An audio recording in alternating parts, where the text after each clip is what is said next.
Meu nome é Marcelo, eu trabalho no Centro de Memória do Colégio Dante Alighieri.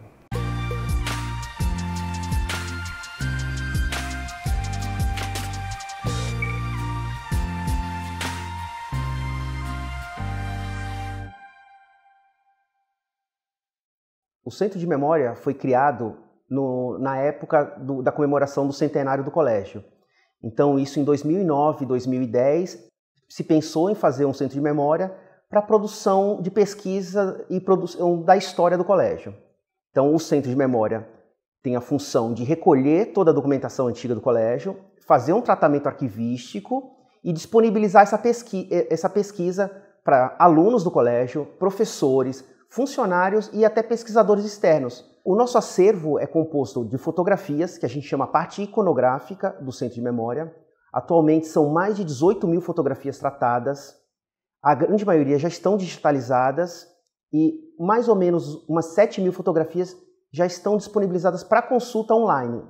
O recorte temporal das fotografias que nós temos no acervo é aproximadamente de 1918 até o começo dos anos 2000. Além da parte iconográfica, nós temos a parte que a gente chama aqui de documentos textuais, que são documentos recolhidos no fazer do colégio, no fazer cotidiano, no trabalho cotidiano do colégio, desde a sua fundação. Mas é interessante que no meio dessa documentação a gente tem documentos do século XIX, antes da fundação do colégio. A gente tem documentos antigos aqui de 1894, que são os documentos que provam a formação dos professores que vieram da Itália para dar aula no colégio.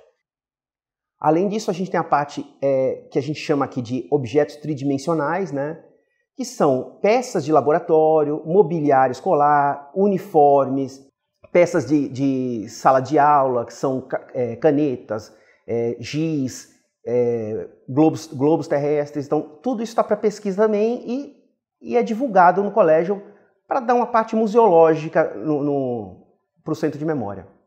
Outra parte interessante também, a gente tem uma parte bibliográfica. Nós recolhemos antigos livros que foram utilizados aqui no decorrer da existência do colégio. Então a gente tem uma parte muito interessante de livros didáticos dos anos 30, 40. Além disso, a gente tem diplomas, cadernos, a gente tem um conjunto grande de cadernos de alunos, a gente tem cadernos dos anos 20 até os anos 60. Então a gente consegue compreender o que era passado em sala de aula para os alunos, então isso é muito importante para a pesquisa. E tem a parte muito iconográfica, que são os diplomas do período quando o colégio era majoritariamente italiano, se falava italiano, a produção dos documentos era em italiano, então a gente tem os diplomas desse período até os anos 40, a gente tem os cadernos dessa época, a gente tem os álbuns fotográficos que foram montados para essa época, então é muito interessante. Hoje a gente tem uma parte significativa, são mais de 2 mil documentos doados pelos ex-alunos e ex-professores. E além disso, a gente tem um banco de história oral, que a gente entrevista os antigos alunos e antigos professores para entender um pouco da história e a passagem deles pelo colégio. Então a gente utiliza a documentação guardada no acervo, junto com a entrevista, para entender um pouco da história do colégio. O Centro de Memória é aberto, a visitação e a pesquisa. Basta o interessado entrar em contato através do site, através do telefone, e nós agendamos uma visita.